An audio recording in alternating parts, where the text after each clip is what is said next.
Derɗiraaɓe assalamu alaikum. Wakkere fulfulde ko de rediyo international Abuja nangoyɗon nder taskaram amen ka jamdi jowenayi wakkatire Abuja lamorde leydi Najeriya. Jamdi jowetati wonɗon wakkatire GMT. Inde an Ibrahim Romodake salmintoy hoɗanke on laɓangal taskaramji jemmare nde. Ande min keɓata waddanke on taskaramji ɗimin bowi waddanke on kala nyalande fu gamma soinde nde min gaɗi de maide dada editajo ko de radio international Abuja Hajiya Maryam marɗo duɓi temerre go'o i duniyaru. Allah waɗanimo maide Kenya salasa tati lewru ndu'u ndu jowena ɓawru. Dow darnde nohon min gaddanay on kobli fofo iga huwanoɓe kode ima heɗitoɓe kode dow maide dada Ahmed Arab Abubakar Azare on mbawai heɗitaki min dow Facebook amen kode radio hautande channel YouTube amen kode TV nonnon imin ɗon dow radio Garden. On mbawai jippinki taskaramji kode radio ha dow channel Telegram amen www.t.me/kode radio. Kayyama dunya kayyama dunya kayyama kiroma fof e soyama yontani ko yalima mai ko yeɗina kama aye dunyaru am koni. Kayyama dunya kayyama kiroma fof e soyama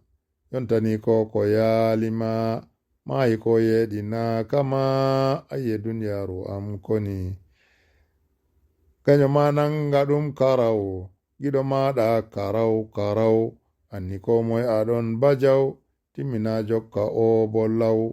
aye dunyaru am koni. Kanyo mananga ɗum karaw giɗo maɗa karaw anni ko moy aɗon bajaw timmina jokka o bollaw aye dunyaru am koni. Kenya kam sobirawo am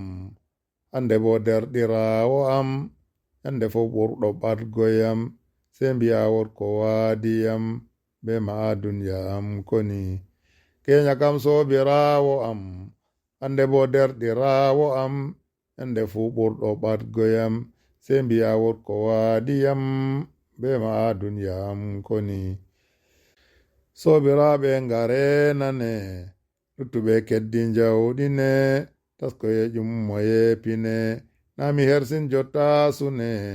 yonde dunyaru non woni. Sobiraɓe ngare nane luttuɓe keddi jawɗine taskoye ƴummoye pine nami hersin jotta sune yonde dunyaru non woni. Wade o kam ga dumnuɗo o bo ngam nyawɗo larnuɗo o bo nder accident jiɗo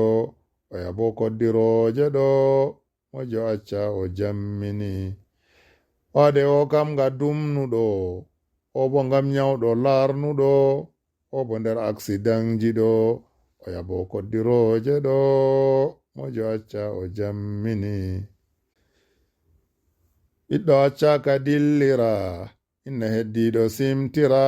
ha to bo kanko artira ɓiɗɗo bo mauna ha tura timiro wade silmini.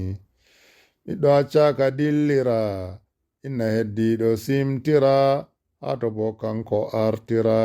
ɓiɗɗo bo mauna ha tura timiro wade silmini. Musa Bello go toy woni yaadu maɗa ndu sirwini yimɓe fumin ɓe njurmini garɗo fu seeɗo surwini yengini ƴamtawai koni. Musa Bello go toy woni yaadu maɗa ndu sirwini yimɓe fumin ɓe njurmini garɗo fu seeɗo surwini yengini ƴamtawai koni. Dilluɗa ferto majjoyi dunya fu kawti nyiɓɓoyi misra andaɓe fu mboyi ngam giɗo on ɓe soyoyi kayfiya duniya am koni. Mo saferta wala bana labgo ɓernde a tindina, wurgo gikku a satina, musa bello a andina, min jurumɗo koni. Mo saferta wala bana labgo ɓernde a tindina, wurgo gikku a satina, musa bello a andina, min jurumɗo koni. Da munyal on a andira, ɓernata sawa nden ira, ko moye ban a bandira, sobiragu wala ɓura, mo jeyi musa fongini. Ton Alex yimɓe andima, nden ɓe fu bo ɓe ngerdima, kahiraɓe bombo wima, ko moye seeɗo yettama, musa men go hatoy woni. Ton Alex yimɓe andima, nden ɓe fu bo ɓe ngerdima, kahiraɓe bombo wima, ko moye seeɗo yettama, musa men go hatoy woni. Allah yafu a hinnamo, annabijo a setnamo, moytu bo fi a wernamo, ton to firdausi yarumo, ha o lato o jammini. Allah yafu a hinnamo, annabijo a setnamo, moytu bo fi a wernamo, ton to firdausi Hajiya Maryam ni mainama imari duuɓi temerre go'o i duniyaru. Nder ɓiɓɓe ɓe o ɗali wodi Ahmed Arab Abubakar Azare, editajo mo kode Radio International Abuja. Nden bo hande fajira jamdi 9 ɗum waɗi zana'ida makko bana dina Islama hirti i gallure Azare diwal Bauchi, wayla waladu hirnangere, wayla waladu funangere leydi Nigeria. Allah hinna Hajiya Maryam yafomo. كنت رجاءنا وكنت بنا برا ولم تك جافيا وكنت رحيما هاديا ومعلما لبيك عليك اليوم من كان باقيا لأمرك ما أبكي لك لم فقدته ولكن لهرجا بعده كان آتيا أفاطمة صلى الله رب محمد على جسدي أمسي بيسري بساويا فدال رسول الله أمي وإكوتي وأمي وآبائي ونفسي ومالي ولو كانت الدنيا تدم لواحد لكان رسول الله حيا وباكيا ولكنها تفنى ويفنى نئيمها وتبقى المآسي والذنوب كما هي ولو أن رب الناس أبقى نبينا سيدنا ولكن أمره كان ماضيا عليك من الله السلام تحية وإدخلت جنات من العدن رادي. Joni bo min daray goɗɗi nder kobli fofo iga huwanoɓe kode hawtande i heɗitoɓe kode ɗi lildoy dow mayde Hajiya Maryam dada o editajo kode Ahmed Arab Abubakar Azare mo Allah mayni kenya salasa imo mari duuɓi temerre go'o i duniyaru. Allah hinnamo yafomo. barkati giɗo maɗa Allah ɗumnu salatu salamu dow muhtaru jammadina e Makka e alo e sabo wallitiɓe nulaɗo nange mum joni damijoji heɗitoɓe e huwanoɓe kode Radio International Abuja dow mayde Hajiya Maryam dada to editajo kode Radio International Abuja Ahmed Arab Abubakar Azare mo Allah mayni kenya salasa tati ndu lewru 9 ƴaɓɓabru hitande ujuneje ɗiɗi nogas tati imo mari duuɓi temerre go'o go'o. Aranda komnol fofo iga general manager mokodi radio international Abuja Umar Aliyu. Inna lillahi wa inna ilaihi raji'un. Inna lillahi wa inna ilaihi raji'un. Jawmirawo cenɗo yafumo, enen bo jawmirawo cenɗo hokku en timmode wonde. Lallai ɗo ɗum asar manga on dow darnde huwanoɓe kode radio international fuu. Min ɗo gaɗana iyalu edita amin ta'aziyya mayde dadirawo maɓɓe. Jawmirawo cenɗo yafumo, jawmirawo cenɗo fewnan mo, enen bo jawmirawo cenɗo hokku en timmode wonde. jam laamu wade udde a anda kaka malama keno o acciri ɗum dole hoti sare nde gonga mama malama keno o accinanga o yiɗi ɗum laaru himu a taska baba malama keno nde ho iri ɗum sembe wazi torata kalka. Assalamu alaikum wa rahmatullah. To aranni inde an Ayuba Lamiɗo Muñal. To dow darnde yimɓe wuro amin fo min yettina konngol fofo amin faki editajo meɗen mawɗo Ahmad Arab Aboubacar Azare dow mayde madujo makko Hajiya Mariam. To Allah Lamiɗo hinna yaafo, Allah Lamiɗo hinna yaafo, Allah waɗa toon ɓuranimo ɗo ko o ali ɓawo, Allah Lamiɗo waɗana ɗum barka, Allah Lamiɗo waɗana ɗum barka. Min jettina fofo amin faki bandiraɓe ɓiɓɓeji taniraɓe ɗi o ali. Allah Lamiɗo hokka on muñal soyde makko. Hororiɓe dañoɓe bo Allah waɗa ɗum seeda jam. Dañoɓe mayinoɓe bo jomirawo waɗa ɓe siwtake en bo to wakkati meɗen waɗi Allah Lamiɗo waɗa timmen jam. Inde an Ayuba Lamiɗo Muñal. hallugo e nganyadi nafanno Abu Jali dumi ha dow dunya jutugo be sembe haɗanno goɗɗo o maya iwaju duman dunya. Assalamu alaikum isilmini talakajo sannuma o damijoji woɓɓe nder heɗitoɓe kode ha fuɗɗiren wanoɓe kode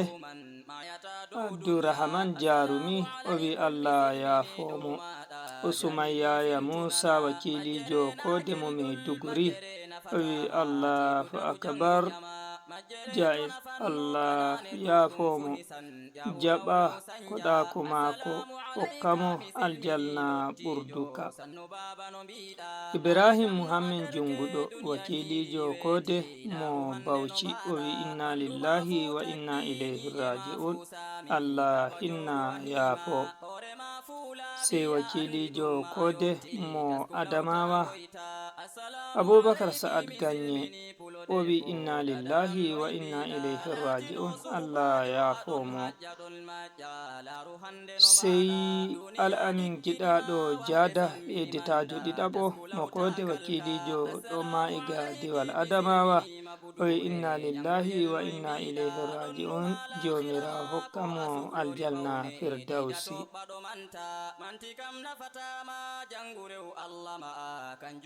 Sai Abubakar Muhammad Bokos wakilijo kode iga Filato goto nder huwanoɓe kode o wi inna lillahi wa inna ilaihi raji'un. Allah yafomo fewnanamo. Sai Ayuba Lamiɗo Muñal wakilijo kode mo Lafiya o wi inna lillahi wa inna ilaihi raji'un. Jomirawo hinnamo yafomo barki annabijo Muhammad sallallahu alaihi wasallam. Sai Malami Bagudu wakilijo kode iga diwal Kebbi o wi Allah mostan gomo bofi mako hokkamo aljanna. Sai Jamila Jibrila Dikos wano kode o wi inna lillahi wa inna ilaihi raji'un. Allah yafomo. Khadija Usman Aduwari o wi inna lillahi wa inna ilaihi raji'un. Allah yafomo hokkamo aljanna firdausi. ɗo woni fofo heɗi huwanoɓe kode wende fu wade silmini hosi wayne wala sala jawmo hakkilo amfinu fiɗɗutu noppi mananu geto kam tum e nder konu nder jurumɗi oɗon fala kayto dunyaru kayto ma e ko yurmi e piiji ma yande fu be juhande ma ɗe kiɗata wowa bo wala tara filta a ɗuɗɗini sobiraɓe a ɓillani gorgiraɓe a sukkani o matimmai o yagala ko a welni a welnani inde ma sare hiddeni mojo suklirma jammini goytinoru fiya tola da ko yurmi e nyalɗe ma iri weti aɗon numa hoseteɓe aɗon lima wayna ɓe esta ɓe jala wayna ɓe esta ɓe jala Dr. Hafiz go toyi woni dilli ha yimɓe yengini yadumum yurmi hulɓini gongana jafi ko wela yadumum yurmi hulɓini joni sei njehen dow kobli fofo iga heɗitoɓe kode radio international abuja dow hello facebook dow hello ngo facebook gonni min mbi inna lillahi wa inna ilayhi rajiun allah mayni hajiya maryam marɗo duuɓi 101 i adunaru hajiya maryam ni woni dada malla inna editajo kode ahmed arab abubakar azare sunusi muhammad mamukan o wi amin sai hassanu giɗaɗo suudi o wi allah ceniɗo yafomo pullo bambaro o wi allahu akbar allah yafomo muhammad abubakar o wi allah yafomo yafo fewnanmo yafomo amin abubakar espilani o wi allahu akbar allah hin yafomo ayuba lamiɗo muñal lafiya o wi jomirawo hinnamo yafomo barke annabijo sallallahu alayhi wasallam awwal idi o wi allah yafomo hinnamo umar musa abubakar o wi allah yafomo usman adamu o wi amin suleiman abdullahi o wi allah amin ya allah ibrahim usman boldi o wi allah ni yafo dada abdullahi muhammed mekano o wi allah yafomo hokkamo aljannatul firdausi amadou sonde iga leydi benin o wi subhanallahi allah yafomo umar kawu o wi allah yafomo jafar modibbo yaro o wi allah ceniɗo yafomo hinnamo hokka muñal amin ahmed baba mawɗo o wi allah yafu hinnumo to ɗo woni kobli fofo iga huwanoɓe kode ima heɗitoɓe kode dow mayde dada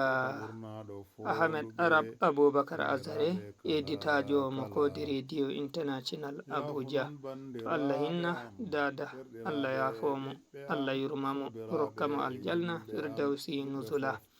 enen luttuɓe to nde meɗe wari allah rokka en timmode bonde neɗɗo dinamo rabbi men amadou ceerno mawɗo men wende fuu moƴƴe ɗon ɓula ɓiɓɓe maako mi tokkini ɓe ɗowtiɓe nuɗɗini warjuɓe ko nde yeefini none hayruji jam ula yafu allah ko nandi ɓe nder muridina faamuɓe eftuɓe samgi yerdi ɓe jokki golle bana yela mawɓe modiɓe toyi ngoni eftuɓe dina mawnini kuroyi ande famtini nanga sunku wona dala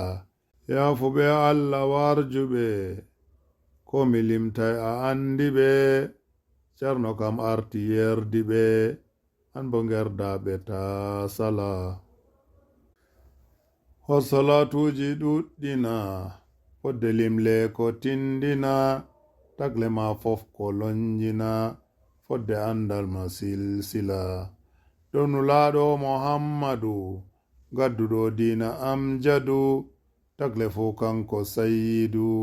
ha foroe forta ɗon ila non salamuji dumita man salatuji tokkita man aɗa ɓirɗi tayrata jabu ya jawmo basmala was salatuji ɗuɗɗina fodde limle ko tindina tagle ma fof ko lonjina fodde andal ma silsila dow nulaɗo muhammadu gadduɗo dina amjadu tagle fu kanko sayyidu ha foroe forta ɗon ila non salamuji dumita man salatuji tokkita man aɗa ɓirɗi tayrata jabu ya jawmo basmala alhamdulillahi rabbil alamin kobli fofo heɗitoɓe kode rediyo ihuwanoɓe kode rediyo heɗitiɗon dow mayde ajiya maryam dada ahmed arab abubakar azare editajo mo kode rediyo international abuja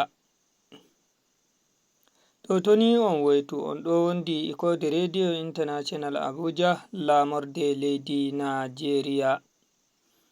on mbawai heɗitaki min dow facebook amen kode rediyo hawtande e channel youtube amen kode tv nonnon on mbawai jippinki taskaramji amen ha dow channel telegram amen www.t.me/kode radio on mbawai heɗitaki kode radio kala nde giɗɗon fu ha dow radio garden hawtande e online radio Allah mawɗo antorimi Allah wallam dow ko moymi yolba famnade no fiwi riskoyam Allah bayanu Allah ya Allah ceniɗo Allah jalla nabawɗo Allah wallu neɗɗo kuuɗo khairu mallabo muyɗo hukki ngam fayda ihwanu ɓedditoy Allah salatu dow cuɓaɗo mawna zatu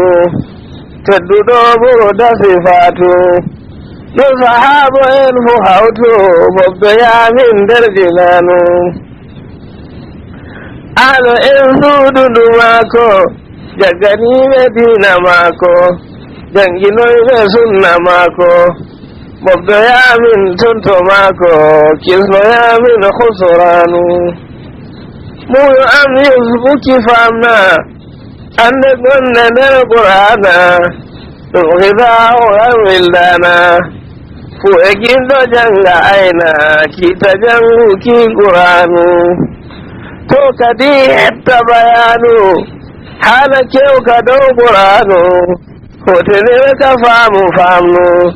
Allah hirnu en sheydanu ngam keɓen baraka qur'anu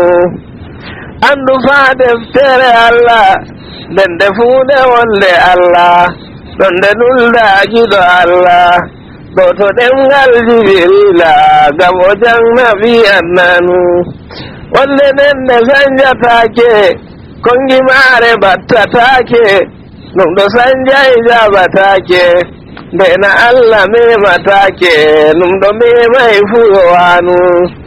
kayre ɗum deftere kanda yeftune wakkade tunda hutinirde jangu maɗa fewre gonga hunde senda cetotone bo ihwanu ndaɗa uɓiya saru faydi en fa'ida khairu kanko tiɗi ya samiru heti fiji ɗuɗɗi ndaru fu ko limte nder qur'anu ɗurki ayaje qur'anu firuwal khawtef bayanu ila wasxaw fu ihwanu fuɗo koyɗa huyo hano ɗum khilafu ɗo esanu wal kawɗum ɗum ujuneje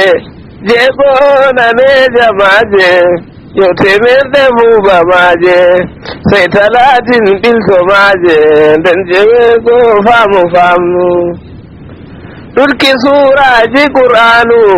hewti hemre go ikhwanu sabbo beddu nayni yonu rabdu maji day qoreno kanji kawti nder qur'anu artungol fatiha inna bakara ali imrana dan nisama ida hedna sailan amin wal jengna sura wal arafin limtulan fali tauba yunus hudu keddu tauba yusufu hanum no tuba hala bondi wibbe baba mukhlisun haqqan aminu radu ibrahimu hijru nahlu isra kahfi hawru maryam dahe bodi kedo lambiya hajju daru noike koyda nder husbanu limtu mu'minuna kauta suru furqana adauta shu'ara qasas afamta tokkinoy ngollan kabuta rumnoy lima ikhwanu sajdatun ahzab waddu sai saba faɗi gondo den yasin safatu sadu wazumar firdi keddo fodam hin qur'anu fusilar shura zukhruf den dukhan fu don to mushaf jaziyatu ilmul aqaf sai muhammad farhu tahab didi fudi lir qur'anu limto ya hujuratu damu waddu dariyatu duru najmu tato waito sai kamar amanu auto waqiya hadidu surru sai mujadala hashru mumtahan safu ayaru sura wal jumu'ati hawru lil munafiquna daru sai tawangol del qur'anu atagabun hedinama dan dalagu tokkinama lintuhu taribu pama sura wal mulku wadema kauto yafu sura nunu tokkinoy haqqatu henno al ma'arij nuhu jinnu len muzammil famnu tokkinoy dansiru innu noyke boyden nder qur'anu al qiyama nen insana mursalati amma inna naziatu waddu kedna abasa wade fetna tokkitin tawiru surnu infidaru sai tarfifu ishikaku nimtu golfu sai buruji ya sharifu waddu darin wadu golfu tokkini halai gwanu sura wal gashiya tokki sai fajir balad e jokki binto yawa shamsi faki sura wal layli yaki wadduha min qur'ani jonda bo sai ishirahi tokkinoy wattini sahi al alagnen qadri sahi dindi fudi don sahihi don di tawte nder qur'anu sura wal qayyima tokko nden gade zilzali jokko gaddo yen wal adi fuko sura wal gari aboko sai ta kafir asru'in fu ɗo min balnata taskaramji amin hande dow darnde luttuɓe huwanoɓe kodi radio international abuja mi ibrahim ramadake joɗiɗo foodi laɓagal taskaramji ɗin mbiyami on mbalen jam ma jango to allah hewtini en jam on heɗitoto kubaruji imar hotoji goɗɗi taskaramji feere feere amma hande nde latti mayde nde ɗum waɗanimi min keɓa waddanki on taskaramji amin banowa sai mi wi'a on taɓɓe jango to allah yari en jam balen jam ɓeddita famki qur'anu ɗamminaɗi ɗinɗi makka ayamaji jutinaka halamaji fuu yo shawka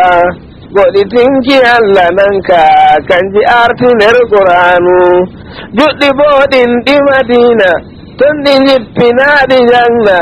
keroraɗi fiiji dina kita allah ɗinɗi shawna gonka doner ɗo hejunno andu jangirki tajwidu kunto qur'anul majidu ɗum yo fardu aynu fardu gorko debbo fuu yo habdo jande malam ɓinne wonu ilmu majum ɗum kifaya dole woɓɓe mbawa ngaya Allah hokku en hidaya maskoyoɗen aya aya ngam keɓen baraka Qur'anu puɗɗiren karfeje maare kanje nogas yaja maare hedditeje tati kawre fodde maaje jumla maare kanje ɗen kawti Qur'anu.